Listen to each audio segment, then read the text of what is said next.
Today we're interviewing Pastor Emmitte Cornelius. He is the author of Love and Hate in Small Town America, Christian Reflections on Growing Up Black in the Segregated South. How you doing today, Pastor Cornelius? Fine, how are you? Doing well, doing well. Let's get right to it. The first question we'd like to start off with is how was your childhood? What was your childhood like growing up in small town Mississippi? At first, I grew up in Bolton, Mississippi, but later on I grew up in Jackson. So for the first 5 years, I was in Bolton. And our family stayed in my grandfather's house next door. And he worked at a lumber company, but later they started teaching at a small rural school. He was the principal and she was the teacher. And sometimes we'd go with them during the school week. Then sometimes we'd stay with our grandparents. That was Papa Emmitte and Mama Biddy. And most of the time we stayed with them. When we came to Jackson to go to school, I was at the laboratory school at Jackson College. My life as a child was altered because we were in a structured environment, which meant that my parents wanted to raise us in a different way than most black kids. So we couldn't go out in the streets and run up and down the streets and go to each other's home without asking. We had to ask to go to some of our friends' home, and she would either say yes or no, and we would go, and only then would we go other places. So we'd go and stay a while and come home, and sometimes my special friend, would come to our house. But normally speaking, when we got out of school, we'd come home. My mother would let us listen on the radio to serials like The Lone Ranger or Roy Rogers and Tom Mix, if you ever heard of him. And then we would have to read books that we got from school. So we'd sort of lie on the floor and read the books. And after that, she'd probably call us to dinner. And then after that, we would do our homework, and that would take a while. And then if we had any chores to do, like dust the furniture, wash the dishes, we'd do that. But basically, our lives were structured so that she knew everywhere we went and where to find us. And we were never, say, in the streets where we were on our own. And we had to come home before dark. And so it was, I understand it now, it was structured in order to keep us from being like the kids that were running around in the streets and things like that. And I appreciate that, because we could have been out there in the streets, but we were not. So our environment was basically a learning environment. We were always learning, doing something like learning or something.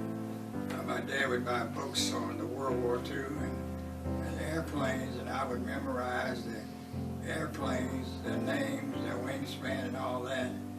And then he would buy model kits where I put together airplanes with balsa wood and things like that. We were always doing it. And then I had to go take music lessons, and that was on the next street. And then after that, we'd have to practice music, piano music, during the week. So we were always doing something that was learning and wasn't like most kids. Okay, so you mentioned your grandfather, and he plays a prominent role in your book. What was your grandfather's greatest characteristic?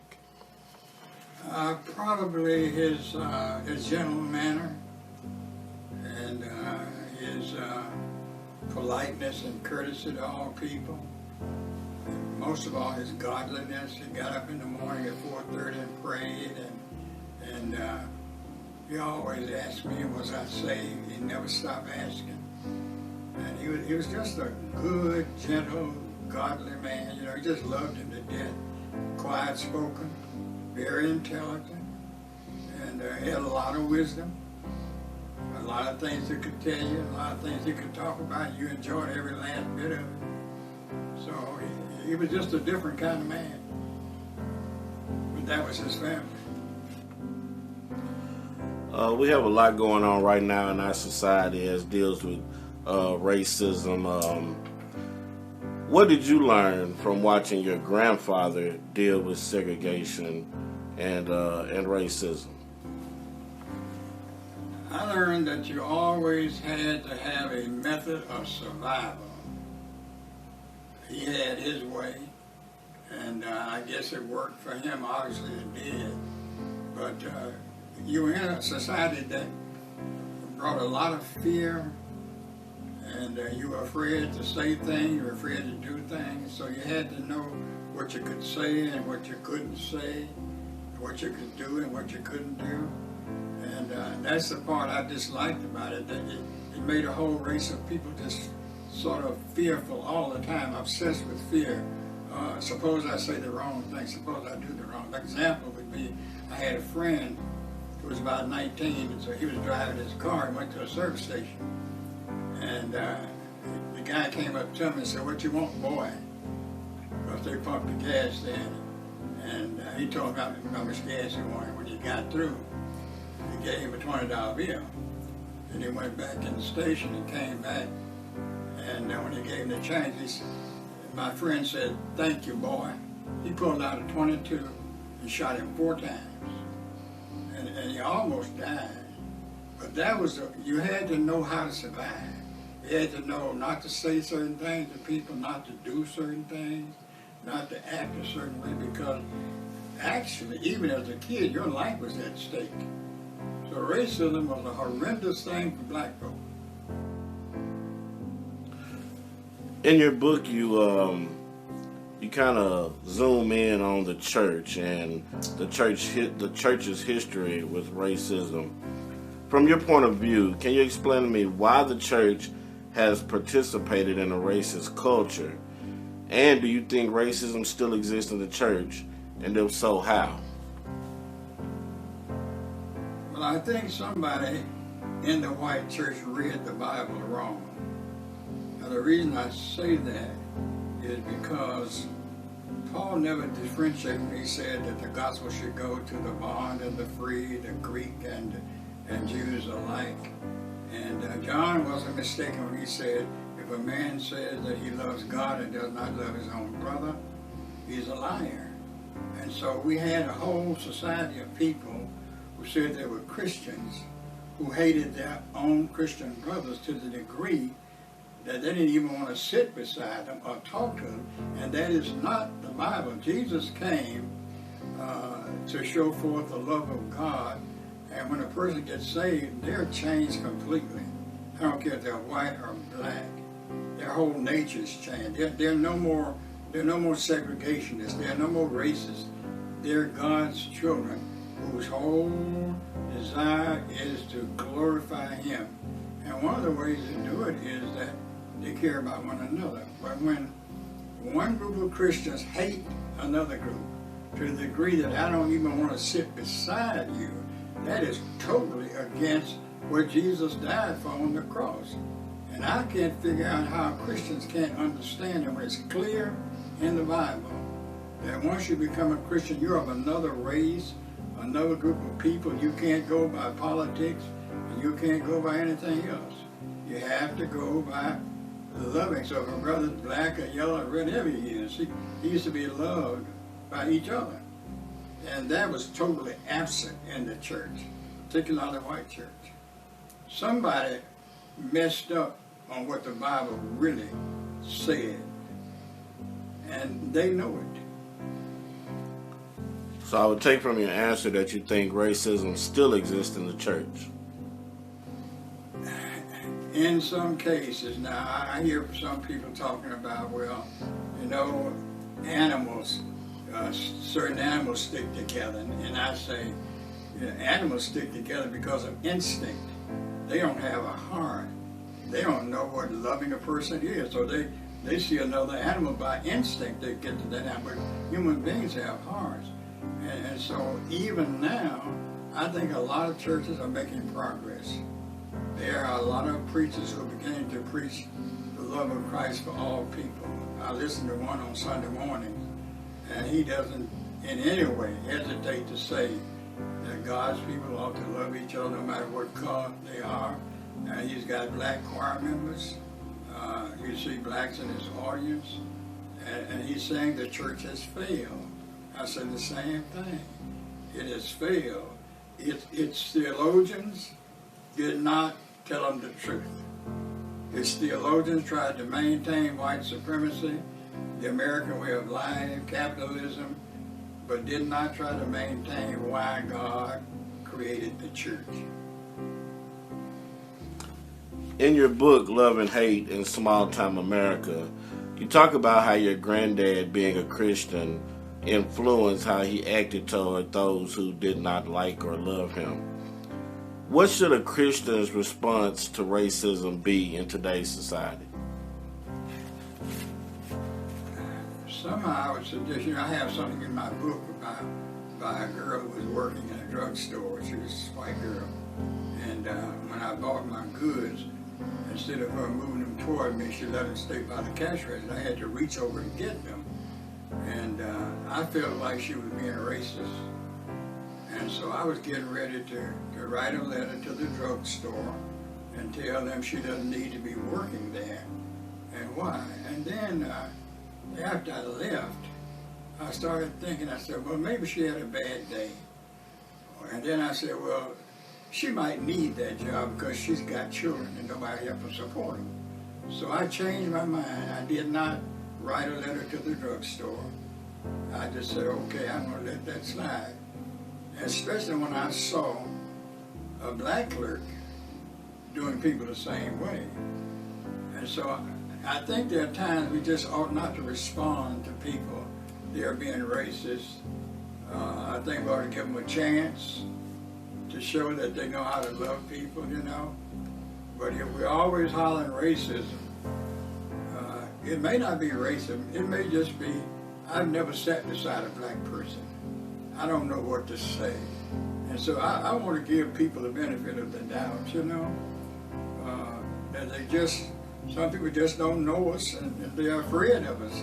Not afraid, but afraid they don't know what to talk about, And so our response should be to care about the people, you see, to care about all people, to pray for white Christians that act in a certain way, and to love them despite the way they act, and to try to tell them, like I'm doing in the book, you all got a real problem with loving your brothers and sisters.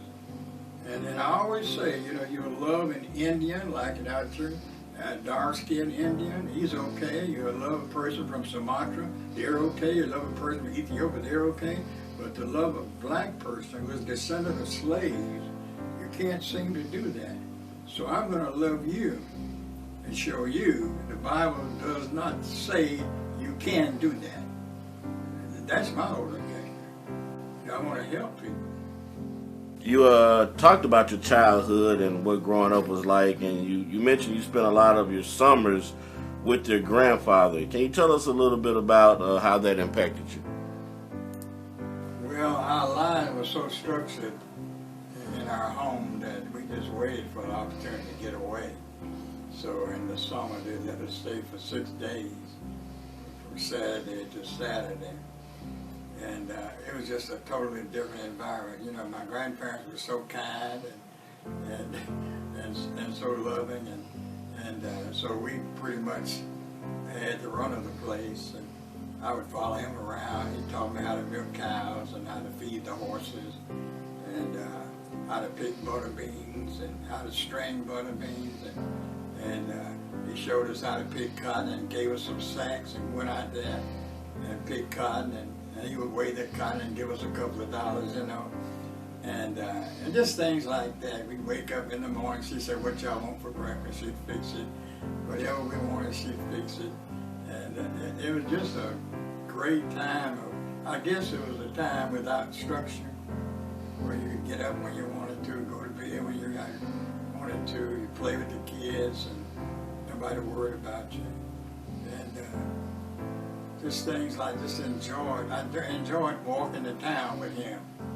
You know, one time we rode a wagon to town, but I enjoyed walking to town because he was always speaking to this person, speaking to that person, and then we get to the white part of town, you know, and he was still weaving his stories about different things that happened, and then I had to watch him become very docile toward white people, and but I learned a lot from him by that, because I think his attitude made them think he was harmless. So like one guy sold him 5 acres of land. They wouldn't have sold that to anybody else, but they felt like he wouldn't do it. He wouldn't make any money, you know. But it was just his godliness. He asked me almost every day, are you sure you're saved? I mean, grandparents don't usually do that, but I used to tell my dad, he just worried me to death. He wants to know, am I saved? And he really did. He was a godly man. And I liked being around him, you know, sit on the porch with him. And he told me a lot of stuff that I never would have known. He told me how I ought to act and how I ought to talk and things like that. And usually people don't tell you that. So I appreciate those 6 days we had with them. And all she knew how to do was just feed you to death. You know, feed you to death, sleep as long as you wanted to, go to bed when you got ready. He used to cook potatoes under the ashes. After the fire go out, he'd put the potatoes under the ashes, and they'd cook, and then he'd peel them, and we'd sit there and eat them. Just a whole different for being at home. Being at home, nobody talked to you. You've often spoken to us about having a godly legacy in our family. And in the book, you talk about your grandfather waking up early in the mornings to have his prayer time. Do you think that godly legacy started with him? His father and mother were Christians. And so evidently they set that example in all of them, because all of them except one were Christians.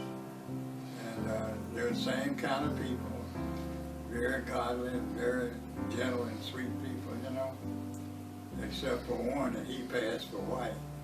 He played in a white orchestra, and so he didn't associate with the other members of the family for fear that he would be found out. But they all were the same kind of people. Even their children were godly children, you know. So it came from his folk. His mom and dad had started, and I don't know about the grandparents. There are pictures down there, but the grandparents were white, some of them. And so I don't know. But it came from the family, all the way back, you know, cousins and all the same way. Yeah. So you just touched on what should a Christian's response be to racism. I'd like to know, with the recent protests going on in America, what do you think is the real answer to the racism that's troubling our society today? Probably, you might want to say, what's the answer to, say, the violence that occurs when blacks are killed. I think part of the answer to that is the justice system. The way people are arrested, and the way they're indicted and tried, and the evidence secured. But then you have the whole problem of why do people hate blacks to the degree that they want to kill them so easily. That is a moral problem. And that that the best way to address that problem is trying to reach people not just with the gospel, but to reach people how God wants a nation to be. What is God's will for the nation, and promote that. I think that, so for example, Dr. Billy Graham's crusades was close to asking a nation to be like God wanted it to be. We have it in our Constitution and in our songs, but it's not in our heart.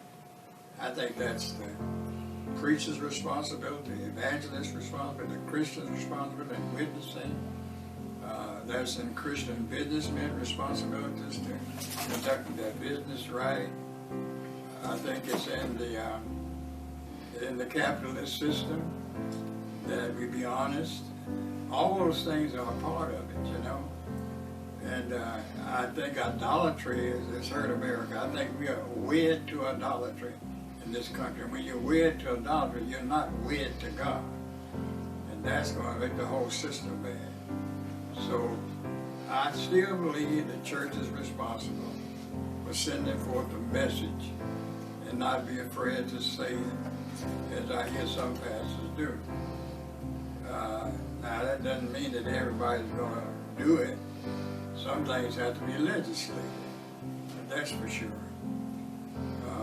Like the Civil Rights Movement legislated, we would never have gone into Walgreens and sat at the counter and drank a soda if it hadn't been legislated.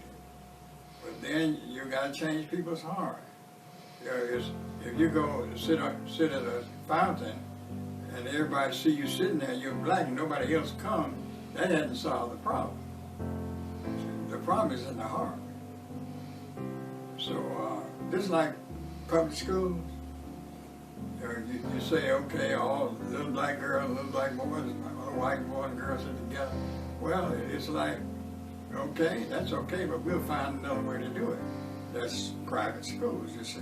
So if it doesn't get into the heart, I do think that now some people are waking up.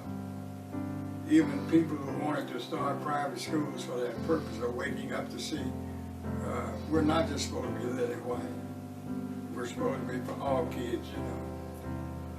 So my whole thing is, I believe God has a solution, but all people are not saved. So some people have to be legislated to do certain things that are right to do. And their heart won't be in it, but they'll do it, you know.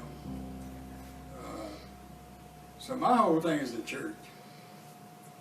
You can't have all these millions of people going to church on Sunday morning and still coming out hating black folk. You know, that just can't be. You can't have pastors in the pulpit who will not preach the truth and tell people you do not treat people, you do not hate, and you do not be unjust. They gotta tell the people. They got a lot of people coming in there. Because the church is responsible. God called us, you know. We're to be Christ's ambassador for his life and his love and his righteousness. And we just haven't done it. We need to start doing it. So this book has been in the making for, I'd say, 25 plus years. Can you tell us a little bit about why it's taken us so long to get Love and Hate? Well, I wrote another book that I sent to my white brother in Southern Baptist called The Cosmos in Christianity. And he liked that one, and he told me that I should try to get it published. Well, I wasn't really interested in it. I just wrote it because that's what I like. And he wanted me to get it published. So I told him, I said, well, if you want to help me get it, I'll do it, but that's not what I want. So I wrote this book because I felt it needed to be addressed. And I sent it to him, but I didn't realize it was hot topic. And he was a Southern Baptist. He could not tell any of his employer that he liked this book or he wanted Southern Baptist to publish it. He couldn't do that. So he put it away in his file cabinet. Stayed there for 24 years until he retired. Then he found it, and then he sent it to y'all.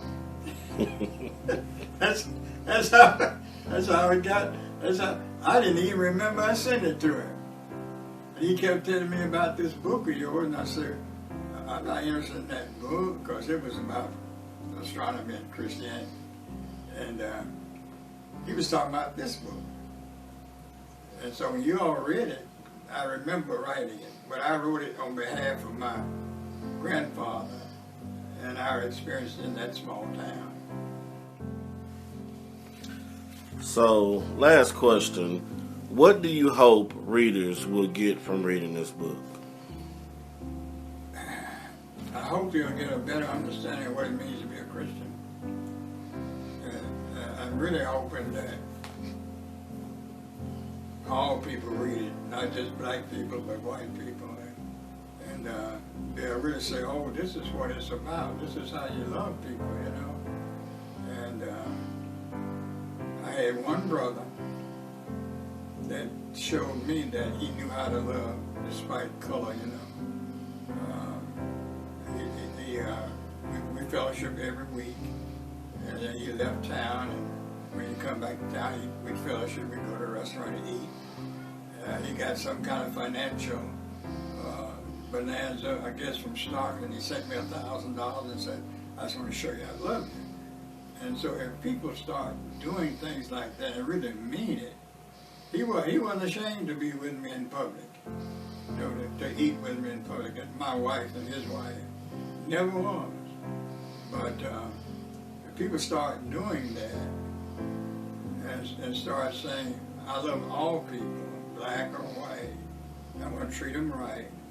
You know, to go to a crusade and you're on a row and all the seats are empty besides you and your wife, and these are Christian people, you wonder what kind of faith is that?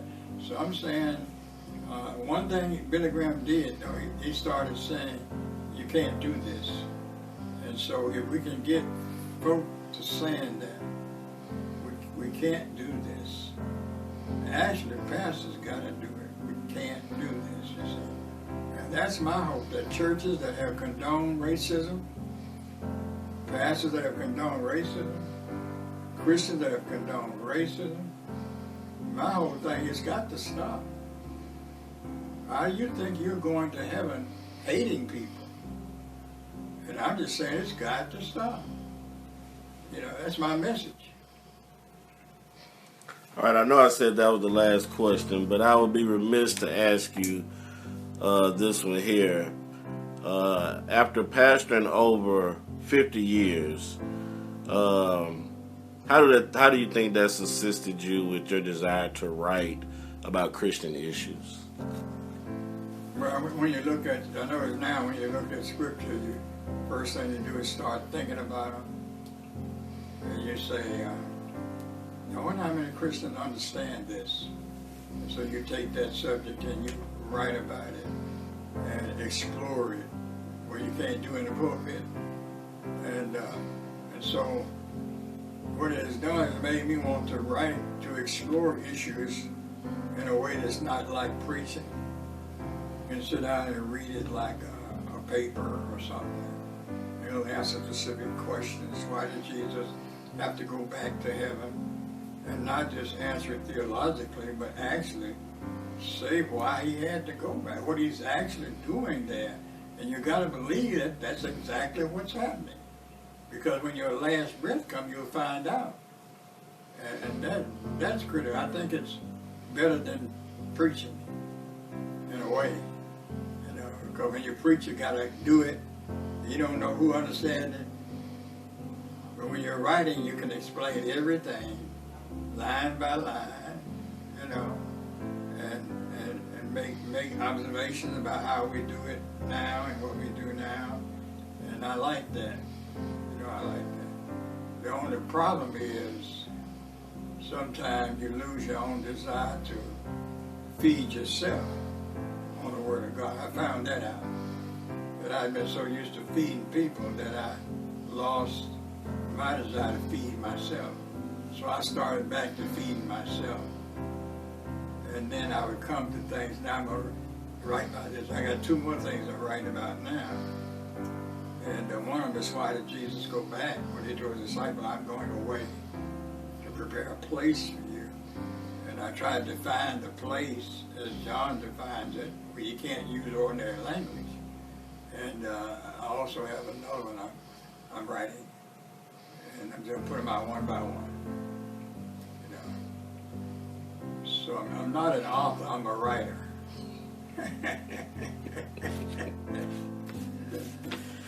All right, Pastor Cornelius, we want to thank you for giving us this time to talk a little bit and answer some questions. And we know the book Love and Hate in Small Town America, Christian Reflections on Growing Up Black in the Segregated South will be out soon.